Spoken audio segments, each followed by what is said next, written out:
as vossas vidas de maneira rica e abundante. Eu gostaria de dizer que o título da mensagem desta manhã se encontra em tela: Três dimensões dos patriarcas. Eu convido a que você abra a sua Bíblia no livro de Atos dos Apóstolos,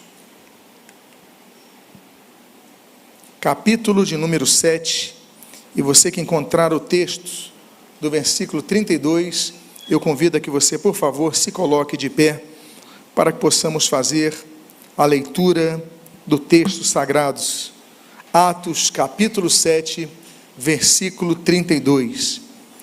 E assim registra a palavra de Deus: Eu sou o Deus dos seus pais, o Deus de Abraão, de Isaque e de Jacó. Oremos. Pai amado, Deus bendito, lemos a tua santa e preciosa palavra e pedimos, Deus, fala conosco nesta manhã. Abençoa as nossas vidas, fortalece o nosso ser, e o que nós pedimos, nós fazemos agradecidos em o nome de Jesus. Amém e amém. Podem tomar os seus assentos. Eu vou reler o texto. Eu sou o Deus de dos seus pais, o Deus de Abraão, de Isaque e de Jacó. Nesta manhã nós vamos extrair três lições de três objetos que caracterizaram estes três patriarcas de Israel: a tenda de Abraão, o poço de Jacó e o altar, o poço de Isaque e o altar de Jacó. Em primeiro lugar, vamos falar então a respeito da primeira dimensão, que é a dimensão da tenda. Falemos então sobre a tenda de Abraão, ali no texto de Gênesis capítulo 15, nos seus primeiros 6 versos. Diz assim a palavra de Deus: Depois destes acontecimentos, a palavra do Senhor veio a Abraão numa visão, dizendo: Não tenha medo, Abraão, eu sou o seu escudo e lhe darei uma grande recompensa. Abraão respondeu: Senhor Deus, que me darás se continuo sem filhos e o herdeiro da minha casa é o Damasceno Eliezer? Abraão continuou: Tu não me deste descendência, e um servo nascido na minha casa será o meu herdeiro. E eis que veio a palavra do Senhor a ele, dizendo: Esse não será o seu herdeiro, pelo contrário, aquele que será gerado por você, esse será o seu herdeiro. Então o Senhor levou-o para fora e disse: Olhe para os céus e conte as estrelas, se puder contá-las. E lhe disse: Assim será a sua posteridade. Abraão creu no Senhor, e isso lhe foi atribuído para justiça. Enquanto Abraão estava na tenda, ele não tinha fé. O pai da fé não tinha fé. Ele estava na tenda, e a tenda trata da horizontalidade da vida. Falemos sobre a horizontalidade da vida, que muitas vezes tem o seu aspecto positivo e o seu aspecto negativo. Quando nós estamos apenas caminhando nessa horizontalidade, não olhamos para os céus, não olhamos para fora das tendas, nós só vemos as circunstâncias que estão diante de nossos olhos, só do que está diante de nossa vista, só das impossibilidades. Abraão, ele tinha, no capítulo anterior, se encontrado com Melquisedeque, tinha tomado o pão, o vinho, tinha entregado a ele o dízimo, tinha feito o certo, mas ainda lhe faltava fé para crer nas promessas essas que foram dadas no capítulo 12, estamos no capítulo 15, e Abraão fala para Deus: Senhor, o meu servo vai ser o meu herdeiro, porque eu não tenho filhos. Tu falaste que eu ia ter filhos, tu mandaste, mas olha, eu não tenho ninguém, eu já tenho uma certa idade, eu estou olhando no horizontal, eu estou olhando na perspectiva do homem natural. E existem 3 tipos de homens, meus amados, 3 tipos de pessoas que a Bíblia indica. 1 Coríntios fala sobre as 3. Existe o homem carnal, que vive para satisfazer a sua carne. Existe o homem natural, que só enxerga as coisas no sentido horizontal, no sentido racional, no sentido lógico. E existe um terceiro tipo de pessoa, que é o homem espiritual. ele consegue ultrapassar a visão do homem natural, ele consegue perceber as questões espirituais, ele consegue depositar a sua fé e andar em fé e viver em fé. Nós temos então esse homem que não tinha fé, ele obedeceu, ele demonstrou fé quando saiu de Ur dos Caldeus, quando andou por Arã, quando chegou à terra da promessa, mas ele não tinha fé plena na que a promessa que ele teria descendente seria executada. Então Deus fala uma coisa para ele, Deus traz um segredo para as nossas vidas. Deus fala: Abrão, sai da tua tenda e olha para as estrelas. Sair da tenda é sair da zona do conforto. Muitas vezes nós estamos dentro da igreja, mas na verdade estamos dentro de uma tenda. Estamos dentro da igreja, mas não olhamos para o espiritual. Nós cantamos, nós ofertamos, nós ouvimos a palavra, nós cumprimentamos os irmãos, vamos para casa, mas nada muda na nossa vida. Por quê? Porque apenas olhamos para a tenda. E a tenda representa a dimensão horizontal da vida. E nós temos que avançar além disso. Essa é a primeira tenda que nós devemos romper, sair e contar as estrelas. Deus fala: se é que podes. É impossível que a olho nu alguém consiga contar as estrelas que vê, é impossível, não há essa possibilidade. E Deus fala: conta. Deus fala: começa a exercer algo que é difícil, é você, como Lutero dizia, o reformador, suar a alma, é você sair do conforto do templo, é você sair do conforto de ouvir uma pregação domingo e ir para a sua casa feliz, mas que você continue vivendo uma vida de busca por Deus fora da tenda, fora do templo, fora do local de culto, na sua casa, no seu trabalho, nos seus afazeres, que você busca o Senhor. Essa é a primeira das tendas que representa a horizontalidade da vida. A segunda das tendas, nós lemos ali em Gênesis capítulo 13, versículo 12.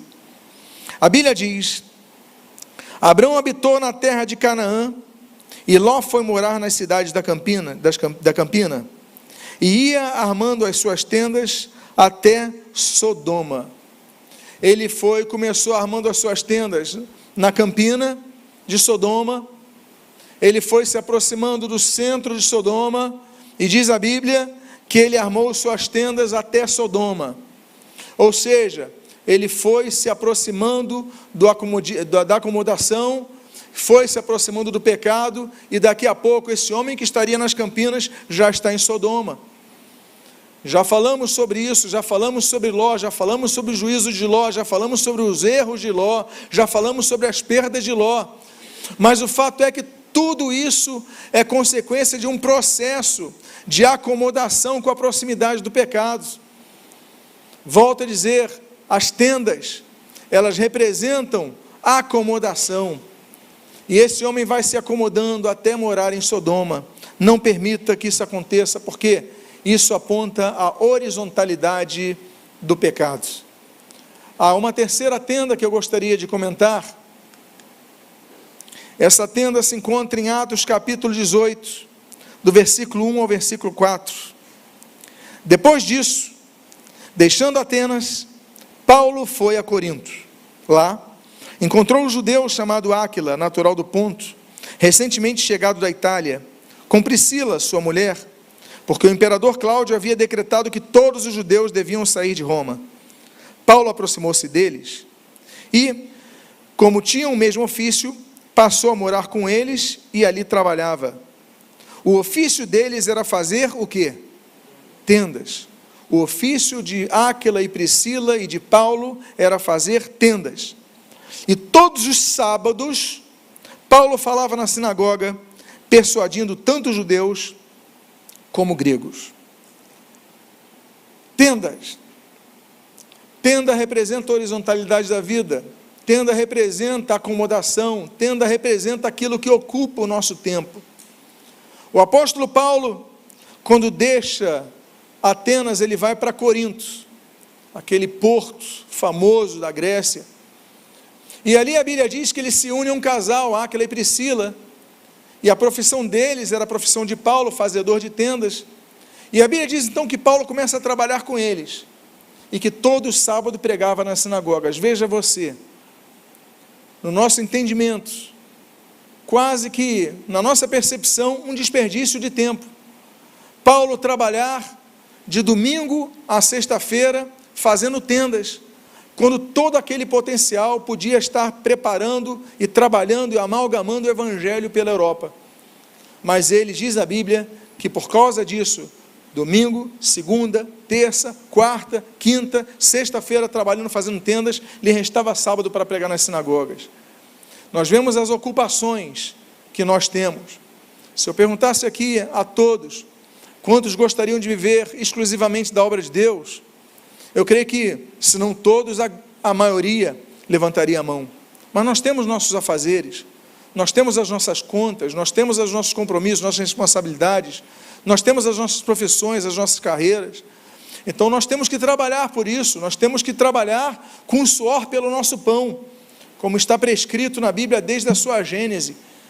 Então nós devemos trabalhar, mas não podemos deixar de pensar nas obras de Deus, nas coisas de Deus.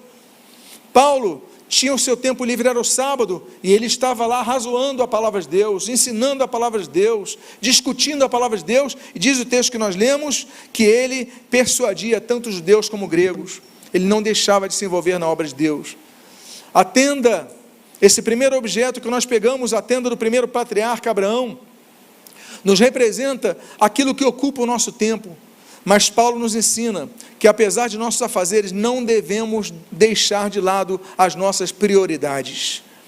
A nossa prioridade qual é? Mateus 6,33. Buscar em primeiro lugar o reino de Deus e a sua justiça, e as demais coisas vos serão acrescentadas. A nossa prioridade é buscar o reino de Deus. A nossa prioridade é a nossa vida espiritual. A nossa prioridade é a nossa vida com Deus. Essa é a nossa prioridade. As demais coisas nos serão acrescentadas. As demais coisas incluem fazedor de tendas. Paulo fazia tendas, Paulo fazia as casas móveis, que eram muito mais comuns naquela época do que hoje. Então, naquele momento, Paulo trabalhava incessantemente, mas não deixava de pregar nas oportunidades que tinha. E nós não podemos deixar de congregar, porque está chovendo, porque está sol. Não podemos deixar de congregar, por quê? Porque a nossa função é buscar ao Senhor, e de maneira coletiva. Paulo ia nas sinagogas, Paulo razoava nas sinagogas, Paulo ensinava nas sinagogas, e ali em Corinto esse foi o seu ministério. Então, o primeiro objeto do primeiro patriarca Abraão, a tenda, fala sobre a horizontalidade da vida. Temos uma segunda dimensão dos patriarcas, que é a dimensão do poço, a dimensão do poço de Isaac. Gênesis capítulo 26, no versículo 12 ao 15, a Bíblia diz: Isaac semeou naquela terra e, no mesmo ano, recolheu 100 por 1, porque o Senhor o abençoava. Ele enriqueceu, continuou prosperando, ficou riquíssimo. Tinha ovelhas e bois em grande número de servos, de maneira que os filisteus tinham inveja dele. E, por isso, lhe entulharam todos os poços que os servos de seu pai haviam cavado nos dias de Abraão, enchendo-os de terra. Se a tenda representa a horizontalidade da vida, o poço representa a profundidade da vida. Isaac, ele foi para a terra dos filisteus e prosperou ali, porque Deus o abençoava. Os seus inimigos visavam derrubá-lo, desanimá-lo, mas ele continuou. E nós temos naquela região de Gerar 3 poços. A Bíblia diz, no versículo número 20, mas os pastores de Gerar entraram em conflito com os pastores de Isaac, dizendo: esta água é nossa. Por isso, Isaac chamou o poço de Ezeque, porque entraram em conflito com ele. Meus amados irmãos, ele chamou o poço de Ezeque, porque Ezeque significa exatamente a palavra conflito. Se nós quisermos adentrar na profundidade da vida espiritual, nós devemos entender que temos ao nosso redor inimigos. Nós temos, por exemplo, o próprio Satanás em Efésios capítulo 6, inimigo de nossas almas. Nós temos, por exemplo, o salmista no Salmo 31, falando: Deus, livra-me dos meus inimigos, estou cercado deles. Nós temos o próprio mundo, 1 João capítulo 5, que é nosso inimigo, faz inimizade contra nós. Então, meus amados, ele chama o poço de Ezeque, porque se eu quero cavar para buscar água, se eu quero me aprofundar na minha vida espiritual para buscar água, os inimigos vão tentar entulhar os meus poços, eles vão tentar botar areia nos meus poços. Eu faço uma pergunta a vocês: aquele poço não secaria, podia ter água para Isaac e a sua família e o seu rebanho, podia ter água para ele, mas os inimigos não queriam que ele tivesse água, por inveja pura, diz o texto que você está lendo. Eles entram em conflito. Então aquele poço se chama Ezeque, o poço do conflito. Se você quiser crescer, saiba que não será de maneira passiva. Teremos adversários ao nosso redor para tentar nos desanimar. Muitas vezes os adversários estão na tua própria casa.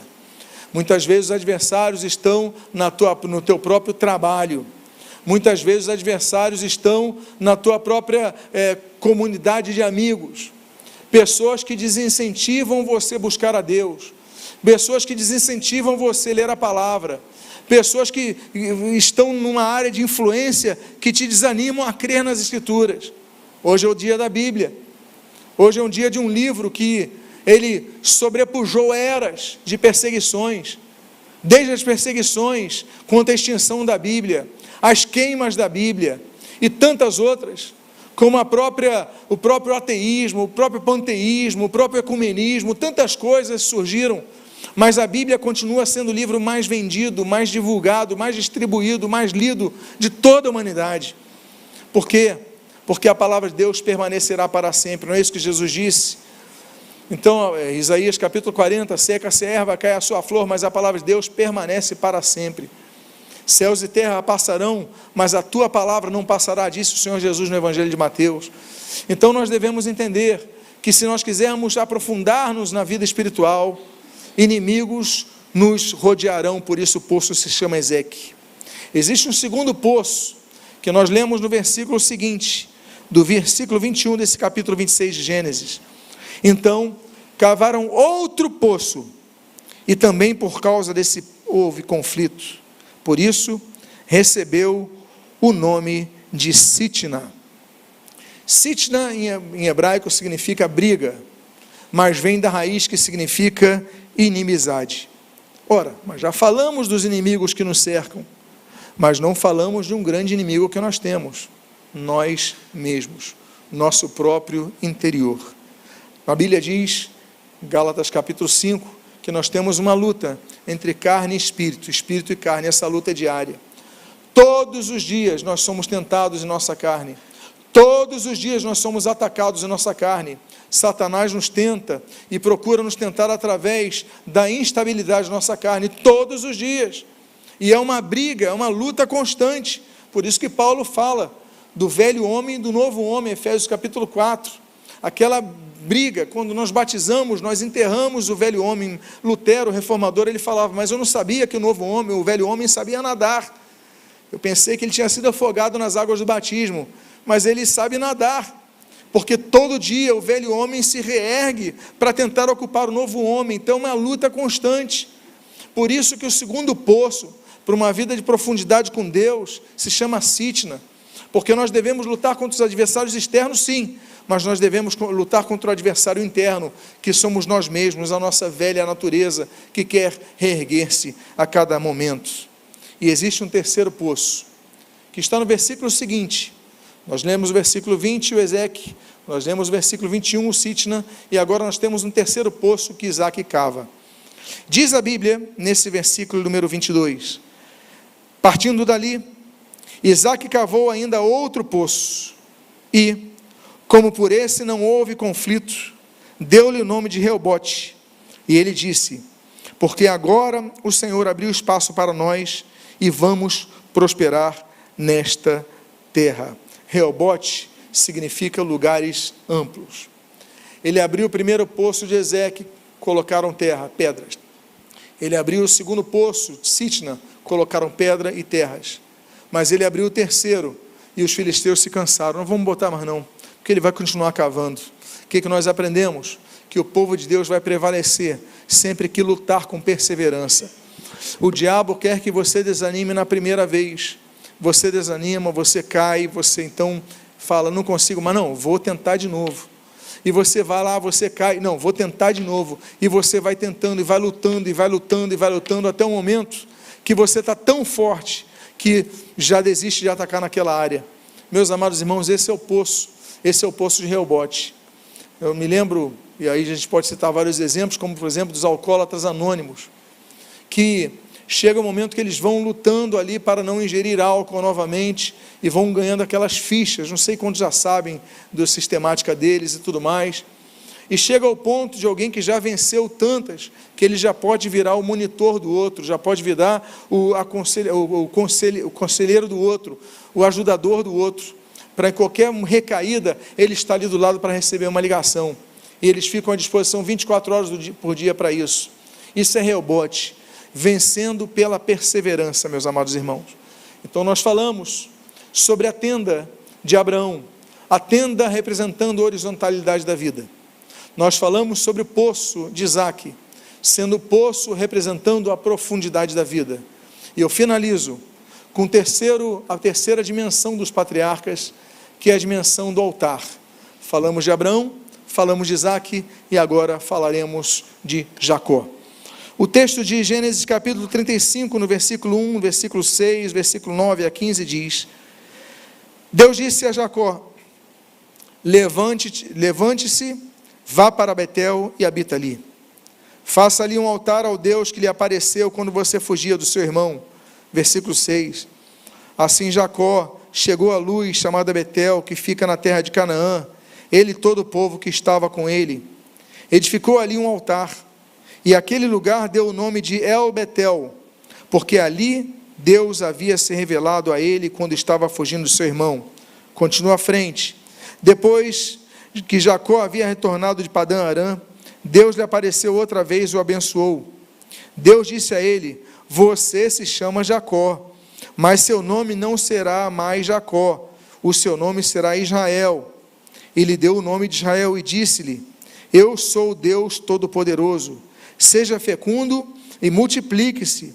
Uma nação e multidão de nações sairão de você, e reis procederão de você. A terra que dei a Abraão e a Isaque darei também a você, e depois de você à sua descendência. E Deus se retirou dele, elevando-se do lugar onde lhe havia falado. Então Jacó pôs uma coluna de pedra no lugar onde Deus havia falado com ele, e derramou uma libação e azeite sobre ela. Ao lugar onde Deus havia falado, Jacó deu o nome de Betel. Eu acho muito interessante, porque ele já tinha tido seu nome mudado, quando ele lutou com o anjo do Senhor. Deus novamente lembra Jacó: Jacó, você não se chama mais Jacó, você se chama Israel. Há vezes que a gente se esquece do que Deus já fez por nós. Deus já tinha mudado o nome dele, agora no capítulo 35 Deus fala de novo: você não é Jacó, você é Israel, você é Israel, você já teve seu nome mudado, para que agir como Jacó? É interessante que Deus envia ele para Betel, fala: vá a Betel e habita ali, e ele chega a Betel e ele renomeia Betel de Betel. O que significa Betel? Beit é casa, El é Deus, casa de Deus. Por quê? Porque ele vai para Betel, mas ele não tem um encontro com Deus em Betel. Depois que ele tem um encontro com Deus na casa de Deus, ele chama. Então chamou Jacó, o nome do local, Israel, o nome do local, de Betel, casa de Deus. E meus amados irmãos, Deus ordena ele para que vá para a casa de Deus. Aí a gente fecha o ciclo da tenda, do poço e do altar. Porque o altar, se a tenda representa a horizontalidade da vida, o poço representa a profundidade da vida, o altar representa a verticalidade da vida. Afinal de contas, amados irmãos, nós devemos elevar nossos olhos para o monte de onde vem o nosso socorro, para o alto para onde vem o nosso socorro. O nosso socorro vem do Senhor, que criou os céus e a terra. Na tenda nós não enxergamos as estrelas, Muitas vezes no poço nós só olhamos para baixo, estamos precisando da água, e claro, aquela água que nos satisfaz é Cristo, claro, através dos rios de vida do Espírito Santo, claro, sabemos disso, mas há um momento que nós devemos olhar para o alto, erguer o nosso altar e louvar a Deus, e dizer: Deus, Tu és o refúgio onde eu habito, onde eu me firmo, onde eu me estabeleço. E aquele momento então Deus fala com Jacó, Deus fala: olha Jacó, eu fiz uma promessa a teu avô Abraão, eu vou cumpri-la, e você vai ser parte disso. Essa promessa não acabou em Abraão, essa promessa não acabou em Isaque, ela continua com você. Há promessas que continuam sobre a sua vida, meu irmão, minha irmã. Há promessas de sua família que continuam contigo em sua vida, meu irmão, minha irmã. E Deus quer cumprir essa promessa em sua vida. Mas o que você precisa fazer?